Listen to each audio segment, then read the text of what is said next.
Hello friends, তোমরা সবাই কেমন আছো? আশা করছি ভালোই আছো। স্বপ্নের উড়ানের আরও একটি নতুন ব্লগে তোমাদের সবাইকে স্বাগত জানাচ্ছি।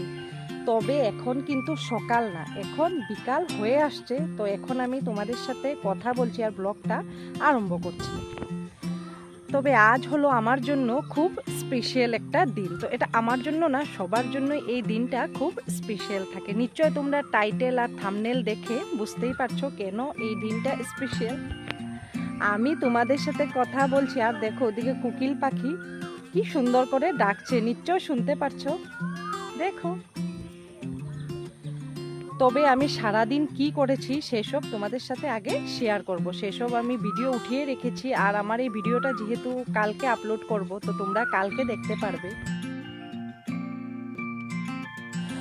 তবে সকাল সকাল স্নান করে প্রথমেই ঠাকুর ঘরে গিয়ে ঠাকুর পুজো দিয়ে এখানে এসে হনুমানজিরও পুজো দিয়ে দিলাম। কেন কি সব শুভ কাজেই বা এমনিতেও সকাল সকাল উঠে ঠাকুরটা দেওয়ার পর, ভগবান পুজো করার পর মনটা পুরা পবিত্র হয়ে যায়, সারা দিনটা খুব ভালো করে কাটে। তো দেখো আমার হাতে আমার গিফট এসে পড়েছে। আমার হাজব্যান্ড সকাল সকালে আমার জন্য গিফট নিয়ে এসেছে। তো আরও একটি গিফটও নিয়ে এসেছো, কেন কি আমি বিকেলবেলা বার্থডে কেকটা এই গিফটটা পরে কাটবো, তার জন্যই। তো এই গিফটটাও আমি তোমাদের সাথে আগেই শেয়ার করে ফেলেছি, কেন কি পরে তো আমি পরেই ফেলবো। তো দেখো এবার এনেছে আমার জন্য ইলিশ মাছ, কাতল মাছ, কেন কি আমি এই মাছ দুটোই খুব পছন্দ করি। আর মাংস যেহেতু আমি আগেই বলেছি এত ভালোবাসি না, আজকে জন্মদিনের দিন আমি আনতেও মানা করেছি। তবে এই ইলিশ মাছের ভাপা বানিয়েছে, তারপর ভাজি আছে, কাতল মাছের কালিয়া, ডাল, মিষ্টি আম, সেসব দিয়ে দুপুরের লাঞ্চ হলো, আমাকে দিয়েছে সাজিয়ে। তো সাইডে সবাই একসঙ্গে বসে খাচ্ছি, যেহেতু একা একা খেতে তো আরও ভালো লাগে না, বাচ্চা হাজব্যান্ড সবাইকে নিয়ে একসঙ্গেই খাচ্ছে, আর একসঙ্গে খাওয়ার মজাটাই আলাদা, তাই না? তবে এবার দেখো আমার গিফটগুলি দেখে নাও। কেন কি এইসব পরে পরে আমি কেক কাটবো, তো তার জন্য আগেই শেয়ার করে ফেলি ভাবলাম। তো প্রথমে এই গিফটটা দেখিয়ে ফেলি ঝটপট করে। তো দেখো এটা হয়েছে দিয়া, দেখে রেখেছে পুরা আবলিয়ে। তো এবার দেখো আমি তোমাদেরকে আবার দেখিয়ে দিচ্ছি। তো এটা হলো একটি ফ্রক নাইটি, শর্ট আর কি। তো গরমের মধ্যে যেসব পরলে ভালো লাগে, কিন্তু আমি ক্যামেরা মানে সামনে ভিডিও আজ পর্যন্ত করি না, আমি এসবই পরি পরে।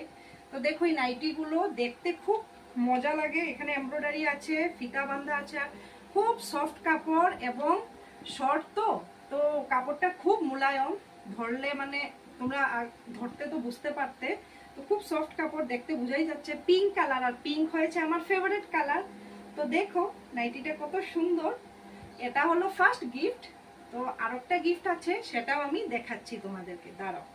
তো এই গিফটটা হয়েছে, প্রথমে হয়েছে একটা লেগিংস এনেছে লায়রার। তো এই লেগিংসটাও আর কি খুলে দেখাবো, স্কিন কালার। এই লেগিংসটাও খুব সফট হয়। তো এই লেগিংস। আর সেকেন্ড হলো এই যে এই কুর্তিটা। এই কুর্তিটাও আমার খুব চয়েস হয়েছে, খুব। তো দেখো কুর্তিটা কি সুন্দর, পিঙ্ক কালারের। আর এখানে তোমার এমব্রয়ডারি করা আছে, তারপর এখানে ফেব্রিক প্রিন্ট, এমব্রয়ডারি সব করা। এই কাপড়টাও খুব সফট, গরমের জন্য বেশ মানে ভালো হবে পরতে। তো সেই এই গিফটটাও আমার যেহেতু মানে সব ফেভারিট কালারই পিঙ্ক, তো সবগুলোই পিঙ্ক হয়েছে। এটা ডিপ পিঙ্ক, ওটা লাইট পিঙ্ক। তো এটাও খুব সুন্দর। দেখো আমার খুব চয়েস হয়েছে। এমনিও আমার হাজব্যান্ডের চয়েস খুব ভালো, যেটাই নিয়ে আসে পছন্দ হয়।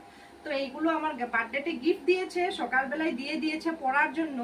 তো এই জন্য আমি মানে এটা পরে কেক কাটবো, যেহেতু এক্সাম জানোই, তো আমার বার্থডে এক্সামের সময়ই পড়ে, তার জন্য এত বড় করে করতে পারি না, মানে করতে পারে না। তো মা পিসি ওরা এসেছে, তো যাই টুকটাক করি আর কি। কেকটা কাটবো এটা পরে। তো দেখো তবে দেখো আমার কেক, বার্থডে কেক এসে পড়েছে। তবে হাজব্যান্ড আমার জন্য চকলেট কেকটাই নিয়ে আসে, কেন কি আমি চকলেট কেক খেতেই খুব ভালোবাসি। আর এদিকে মা, আমার শাশুড়ি মা সবাই মানে মিলে ধান দুব্বা এনেছে আশীর্বাদ দেওয়ার জন্য। আর যেহেতু তো এদিকে কেকটি কাটা হলো, কাটার পর সবাইকে কেক মানে শেয়ার করে, তারপর আমি না এই অরিজিনাল সাউন্ডটা একবারে সাইলেন্ট করে দিয়েছি, কেন কি খুব হুলস্থুল হচ্ছিল, তো তার জন্য। তো সবাইকে শেয়ার করে তারপর আর আমার সুরদার মানে মানে বৌদি তারপর বাচ্চারাও এসেছিল, কিন্তু ওরা আস্তে আস্তে অনেক রাত্র হয়ে গিয়েছিল, তার জন্য আর ওদেরকে খাওয়া দেওয়ার মানে ইসেও ছিল, তো আর ভিডিও উঠাতেই ভুলে গিয়েছি বা উঠাতে টাইমই পাই নাই। তো এদিকে কেক টেক কাটার পর মা, শাশুড়ি মা, পিসি সবাই আমাকে আশীর্বাদ দিচ্ছে, আর সবাই আমাকে টাকা দিয়ে দিয়েছিল যে নিজের পছন্দ মতো জিনিস কিনে নিতে, বা অন্যবারও এরকমই হয় বা আমি নিজে পছন্দ করে কিনে নিই। তারপর মিষ্টি টিষ্টি খাওয়া হলো, আর এদিকে রাত্রে দুপুর ইলিশ মাছ রান্না করাই ছিল, আরও মাছ রান্না করা ছিল, আর ফ্রাইড রাইস বানানো হয়েছিল, সেসব আর কোথায় উঠাতেই পারি নাই। তো যদি ভিডিওটি ভালো লেগে থাকে লাইক শেয়ার এন্ড সাবস্ক্রাইব করে আমার পাশে থেকো। আবার আসছি নতুন ভিডিও নিয়ে, ততক্ষণ টাটা।